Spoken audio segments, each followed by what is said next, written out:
Batman Arkham City takes place 18 months after the events at the asylum. When Bruce Wayne is captured and thrown into the new Arkham facility, he learns that the warden, Hugo Strange, not only knows his true identity, but plans to initiate a mysterious operation called Protocol 10. In a race against time, Batman must face the many inmates he himself has put away, all the while trying to uncover Strange's plot. In this video, I've managed to put together as many Easter eggs, references, and any other points of interests that I could find. And if you do enjoy this, then subscribe, that way you can stay up to date on all future videos I put up. Now it's time to enter Arkham City.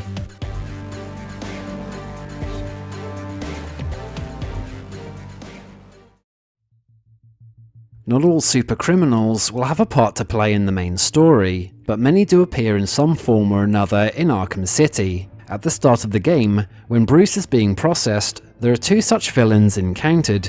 Black Mask makes a brief cameo, getting beaten by the Tiger Guards after his escape and recapture. While in the prison line, Floyd Lawton, who will later be Deadshot in a side mission, is seen taunting Bruce. Bruce Wayne. You're on my list. Bang. Another side mission character that makes an early appearance is Azrael. When the main gate opens to reveal a large gathering of screaming inmates, Azrael can be seen watching the unfolding events from the roof of one of the buildings. When the player sees him, it will trigger his exit. While Jack Ryder is being beaten, some rarely heard dialogue will be said by Bruce and Ryder if the player chooses to ignore Jack's pleas for help and head toward the gate. Jack Ryder will be torn apart if I leave him there. Don't leave me! I can't leave Ryder alone. They'll kill him. Please come back! Where are you going? After defeating Penguin's men, the player is given the chance to knock him unconscious, but if you choose to leave him be instead, Cobblepot can be heard shouting threats from afar while Bruce is climbing. I knew you were too chicken to face me, Wayne. Go on, run. Climb like a bloody monkey. It won't do you any good. I own Arkham City. The Ace Chemicals building Bruce climbs to the roof of, as well as the Monarch playing card billboard later seen, are both references to one of Joker's many conflicting origin stories. The Monarch card factory was the target of his robbery in the guise of the Red Hood, while the Ace factory was where he jumped into the vat of chemicals to make his escape from Batman that would fatefully transform him into the Joker. At any point in the game, when using the cryptographic sequencer, you can hear various broadcasts, including one from the GCPD. One particular villain is name-dropped here, who never appeared in the Arkham games. Dispatch. Wesker has taken a hostage and is proceeding to shoot at other officers. This is Arnold Wesker, also known as the Ventriloquist. This flower shop, once owned by Poison Ivy, is named after the French poet Charles Baudelaire, whose works were collected into one book, titled The Flowers of Evil. The large film poster outside of the Monarch Theatre shows the villain Clayface in his human form, but it's the names of the featured actors seen below the movie title that are of particular interest, as they are named after actual producers who worked on the game.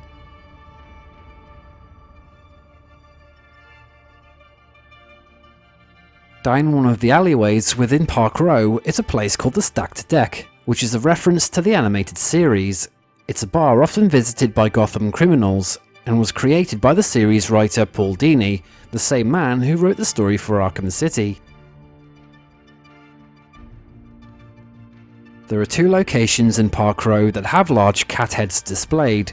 These are most likely homaging Tim Burton's Batman Returns, where a similar looking design can be seen on Max Schreck's department stores throughout the movie.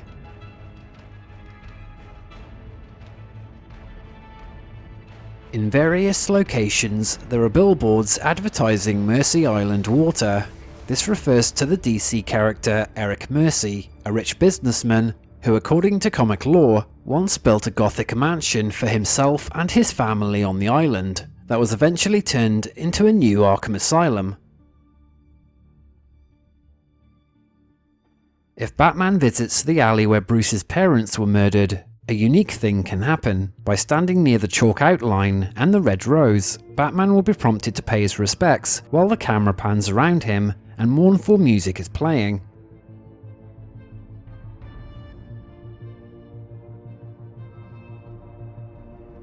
The Two-Face thugs standing in front of the courthouse discuss the horrific death of another gang member they call Bailey. The name may be taken from one of the game's senior producers, Daniel Bailey. Comes up bad, you could be dead before you know it.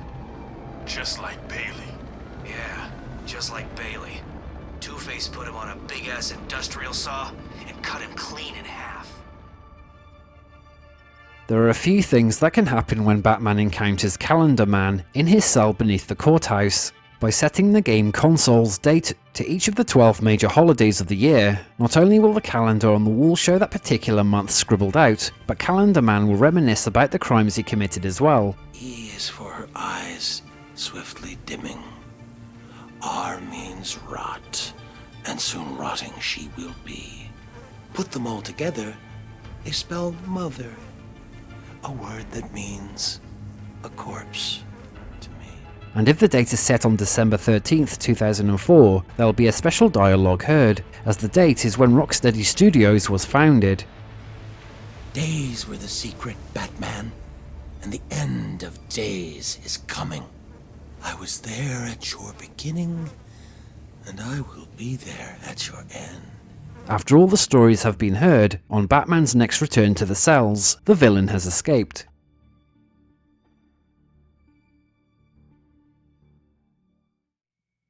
After coming out of the courthouse and returning to the street in front of the Monarch Theatre, some thugs can be heard talking about Razor, who's a Joker henchman seen twice in the last game that fell victim to the clowns' shenanigans. Though only mentioned in Arkham City, we finally learn of his fate. I heard he dropped Razor in a pool filled with boiling water and razor blades. Razor should never have left Joker's gang. Penguin was always going to try and get information out of him. When replaying the game with Batman's complete arsenal of gadgets, trying to use any of them to get early access to areas before the story progresses will either have Batman or the Riddler reproach the player. I don't have time for this. There's no time to do that now. This can wait. Are you really so stupid that you cannot even understand a simple instruction, Batman? Ignore those control boxes for now. Oh, come on, it won't work. Listen to me carefully. I'll speak slowly enough that even you stand a reasonable chance of following this not terribly complicated conversation. On one of the stained glass windows within the church is an image of Azrael, or another member from the Order of Saint Dumas, who appears to be fighting some kind of demon.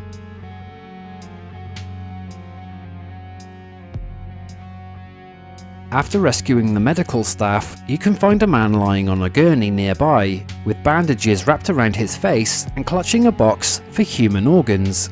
This is Tommy Elliott, also known as Hush, who's another one of the side mission characters, and when Vicky Vale name drops Bruce Wayne on the radio, you may be able to hear him calling out Bruce's name under his breath. On the hour's most dramatic story. We now have confirmation that Bruce Wayne was indeed arrested and thrown into Arkham City. Why? Well, that is the question that everyone is asking right now. You can be sure that Wayne's lawyers are...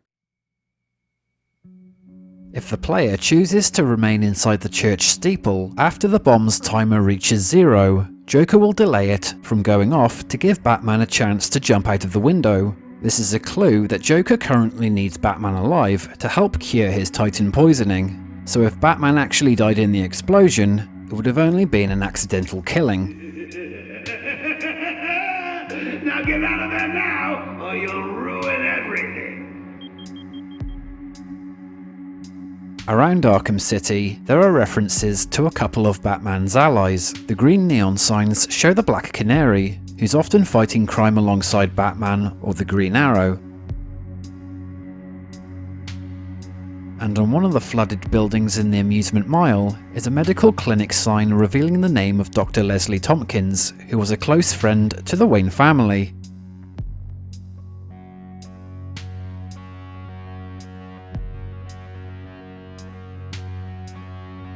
Juxtaposing this are a few references to some of Batman's lesser-known villains. The Crank Company Toys building refers to Cosmo Crank, aka the Toy Maker, who's from the 2004 animated series. Another building close to the old GCPD is named after Warren White, also known as the Great White Shark. And over in the Bowery, the Jezebel Center refers to Jezebel Jet, who was a former love interest of Bruce Wayne, before she revealed herself to be an agent of the evil organization called the Black Glove.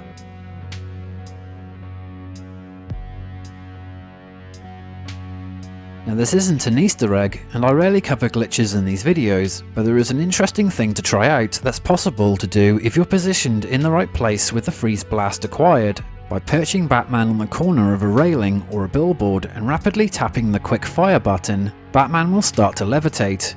If he's high enough, then you can glide out of Arkham City without the game automatically turning you back. You can then freely glide through the out-of-bound areas, and even pass over Arkham Asylum. This is only good for gliding, however, as neither building nor ground is solid and Batman would plummet.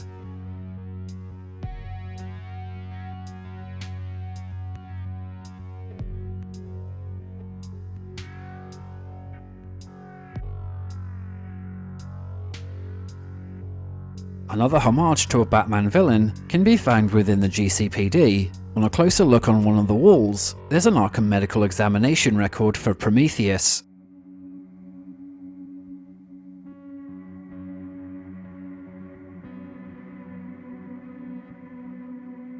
With a newspaper clipping nearby mentioning the death of his criminal parents that led to his oath of vengeance against the police.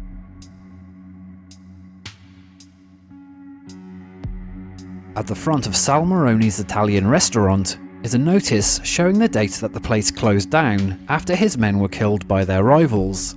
Though the Arkham story differs, as the date also refers to a similar event that happened in the graphic novel The Long Halloween, where the holiday killer was responsible for the death of Maroni's men.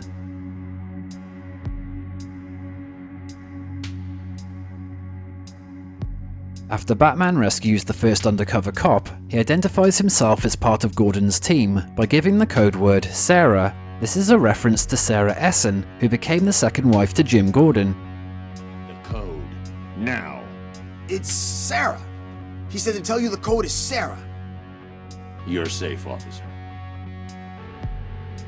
After defeating the Penguin and leaving the museum, if you approach the group standing outside of the Iceberg Lounge, they can be heard talking about Crazy Quilt, who's a more obscure Batman villain introduced in the golden age of DC Comics. It could have been anyone. I heard Crazy Quilt was seen down near the court. There's no way some cheap a-hole villain like Quilt took down Dent. Batman did it. As Batman makes his way through the Undercity of Old Gotham, he'll pass by a few shops that homage some more villains. The Royal Flush Gang, who are a group of card-based supercriminals that usually fight against the Justice League, have two stores based on them. And in Wonder Tower Foundations, there's a shop called Gentleman's Hats and Accessories, with a picture that appears to be based on the DC villain Gentleman Ghost.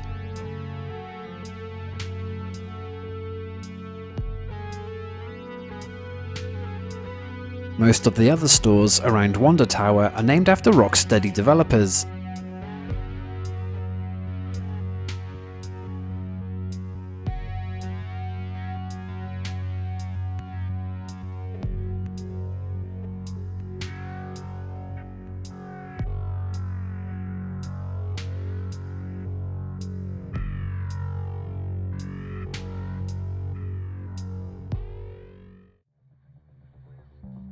The inmates that Joker released on Arkham Island in the last game are briefly seen here. In the tunnel going toward Ra's al Ghul's lair are bodies of various gang members hung up as a warning for all to keep away, and there appear to be amongst them two of the Arkham inmates that managed to escape Hugo Strange's experiments. Killer Croc also makes a brief appearance.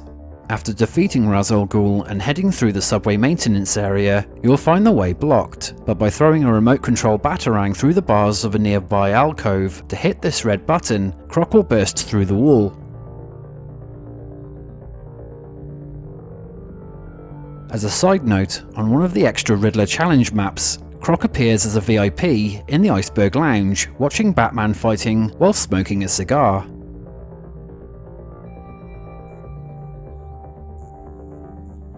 During the Mr. Freeze battle, you can break the ice statues of Nora Freeze to get an angry response from him.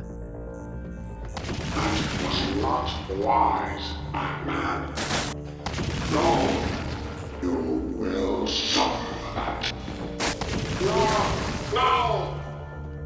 You can even get Freeze to accidentally destroy one of them. No, Nora. I'll end you for making me do that. When Vicky Vale is trapped by a team of snipers on the freeway, she's heard reporting on the current events, and when the snipers are taken down, she mentions two buildings that are named after story writer Paul Dini and executive producer Ames Kirshen. Fire has ceased from Dini Towers. The roof of the Kirshen building has gone quiet. Either they've all left, or someone has taken them out. Throughout the game are several objects showing business names such as billboards advertising Lefort oil tankers, and throwable items like Stern beer crates and Lucky Apes propane are all named after Rocksteady Studio artists. When returning to the steel mill, Joker will appear on a large screen to make a speech, and alludes to the TV series Lost, a show that Mark Hamill, the voice of the Joker, was apparently a fan of, and Paul Dini himself even wrote for one of their episodes. Answers don't give you everlasting satisfaction. Sometimes you need to brace yourself for disappointment. Imagine your favorite TV show. You've been through it all, the ups, the downs, the crazy coincidences, and then bang! They tell you what it's all about. Would you be happy? Does it make sense? How come it all ended in a church? You guys just need to know one simple thing. I'm back.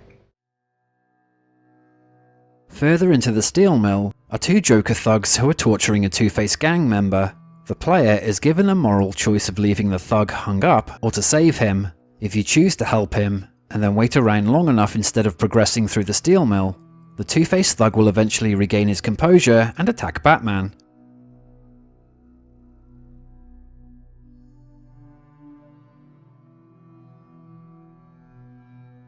When Batman finds Harley Quinn tied up and gagged in the assembly line area, not only can you activate a side mission, but can have a bit of fun by reapplying the tape and tearing it off her face again to get a reaction.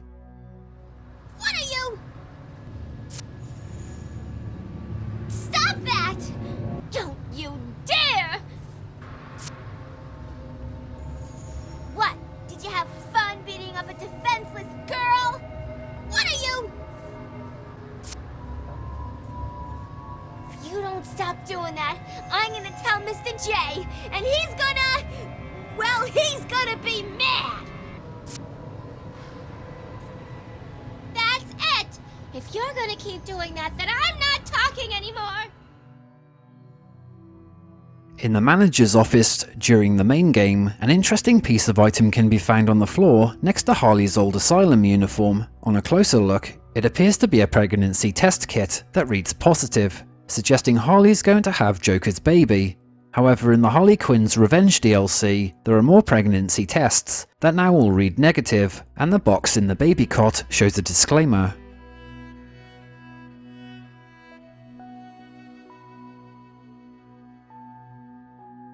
When Batman is fighting the Joker, the player can discover early on that the villain is in fact Clayface. By going into detective mode, it'll reveal that the fake Joker has no skeleton.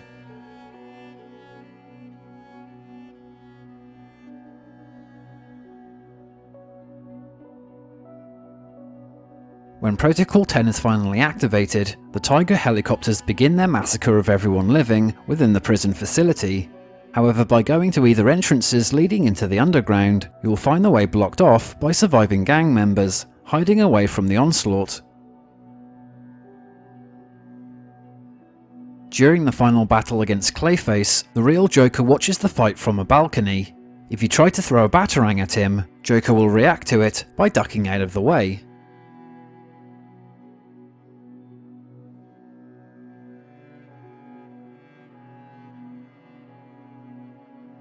After Ra's al Ghul dies during the fall from Wonder Tower, he's left impaled with his sword, but if you return here after finishing the game, his body will have vanished, leaving his sword on the ground.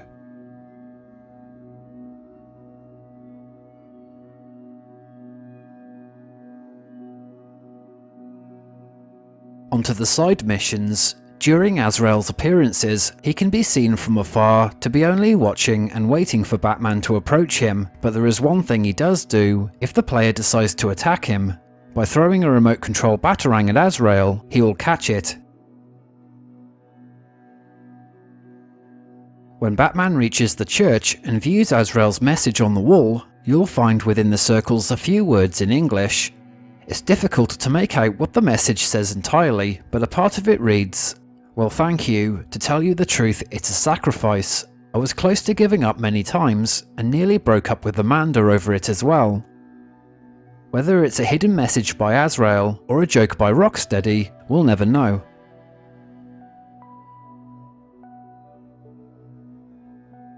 Depending on how far through the game the player is, will determine who Bane and Batman will fight in this side mission finale. During the main story, they'll be attacked by Tiger Guards, but if Protocol 10 has been shut down, then they'll fight Joker's thugs instead.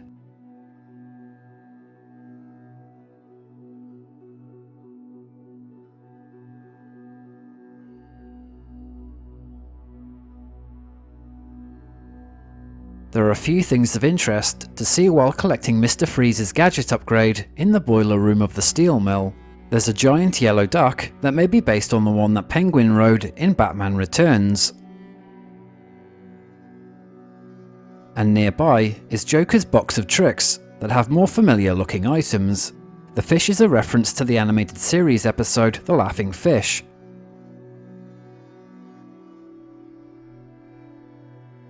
And the X-ray glasses are the same pair that Joker used in Arkham Asylum.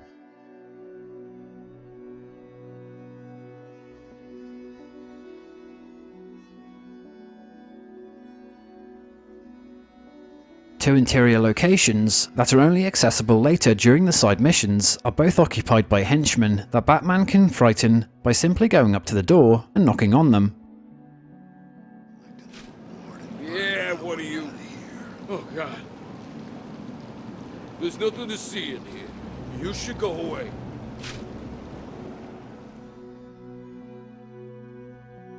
After revealing to Mr. Freeze his wife's location, by leaving the area for a short time before returning to the amusement mile, there'll be a nice trail leading from the GCPD toward the warehouse where Nora is kept.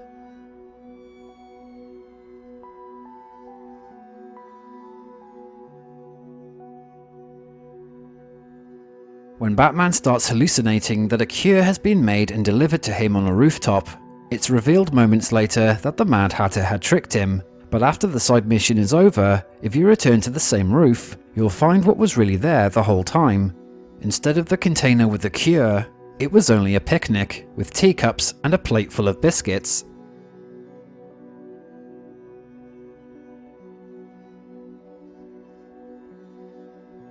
After the Riddler has kidnapped the medical team, you can return to the church to start the side mission, but before entering the church, by throwing a Batarang at the big green question mark that appears on top of the steeple, you can hear the Riddler's invitation. I'm waiting for you at the church, Dark Knight. Waiting to prove that I am better than you. Come and see me, if you dare.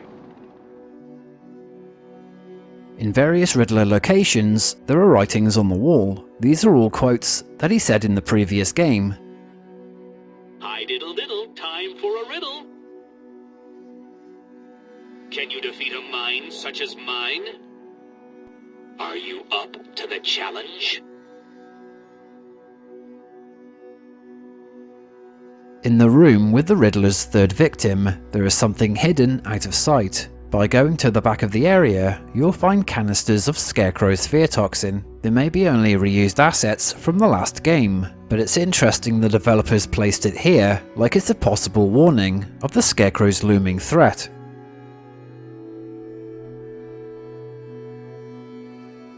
After Riddler is defeated and he's tied to his own explosive contraption, you can have a bit of fun with him by terrifying Riddler into believing he'll blow up when Batman stands too close to the dud proximity bomb. You haven't won here, Dark Knight! What are you doing? You're in my way! This isn't over. I'll find a way to get out of my way! These insects don't deserve to be saved, and they won't be! I'll find... What are you doing?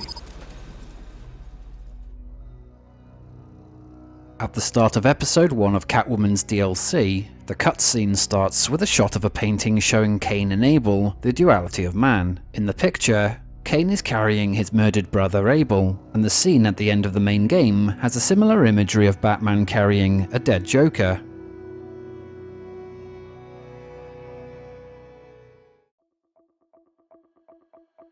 When Catwoman opens the safe in Dent's old campaign office, he appears and points the weapon at her head. On a closer look, written on the side of the ejection port, it says, "Made in Britain." Perhaps its actual meaning is that Rocksteady Studios made the game in Britain.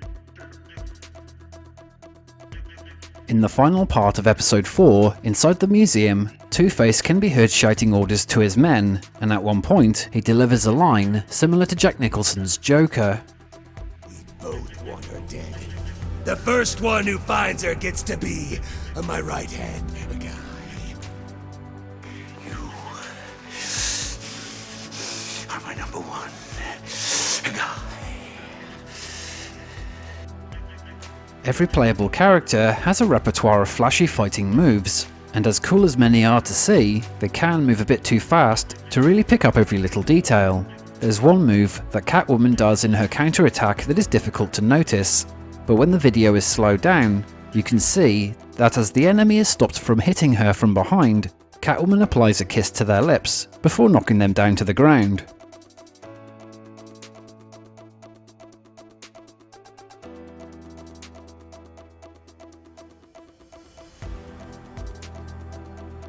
Once the side missions are complete, most of the villains remain in the same area whom Batman can return to hear extra bits of dialogue, and this even applies to Catwoman, provided the missions have been completed by Batman. Well, well, Julian Day. What are you doing here? I'll kill you too. Will you really? See you later, Bane. Leave me with my wife, Catwoman. Ugh.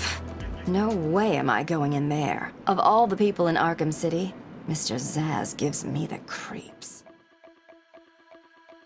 Another possible film reference can be found on the wall of Catwoman's apartment building that Two-Face wrote on, stating, "Catwoman must die." A similar thing occurred in the deleted intro scene in Batman Forever, where Two-Face escaped the asylum and left behind a message.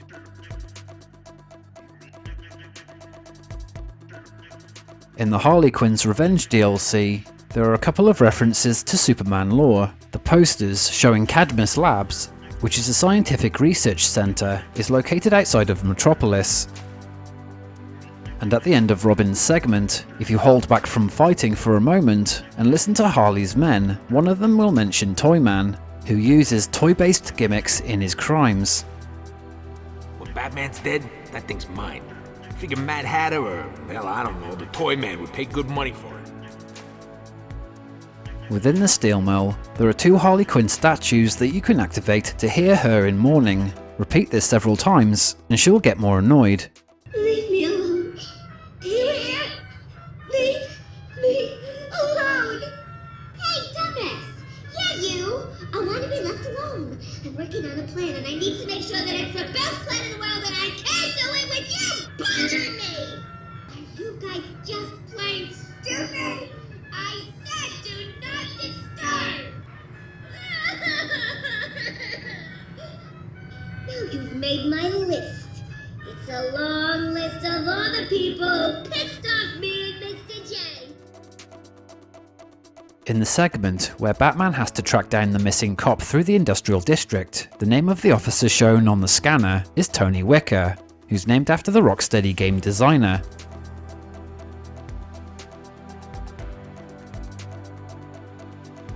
One of the barges near the warehouse area has a secret that the scanners don't reveal. By standing on the hatch and using the cryptographic sequencer, the barge's entrance will open to reveal Scarecrow's secret lair, where he's been conducting human experiments with his fear toxins.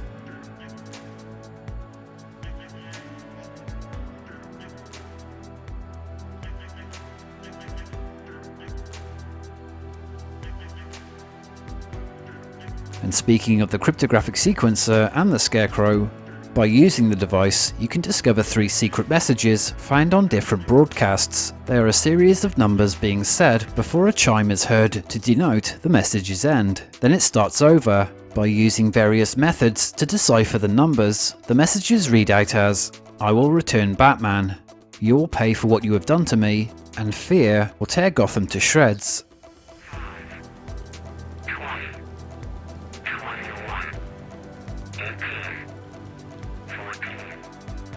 The Scarecrow goes on to becoming not only the next major threat in Gotham, but is the villain responsible for eventually unmasking Batman.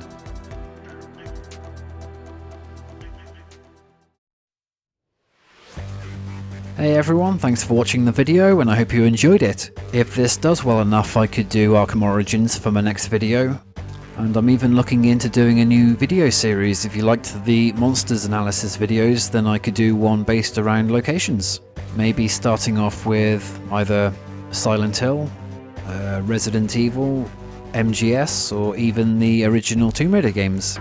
As for the monster analysis videos, I'm going to be including Dante's Inferno after finishing RE Origins and Silent Hill 1. So if you haven't yet and you want to see more content like this, then subscribe. That way you can stay up to date on all future videos I put up. And as always, thanks to all of you who have subscribed and are helping to make this channel grow. So until the next video, bye everyone.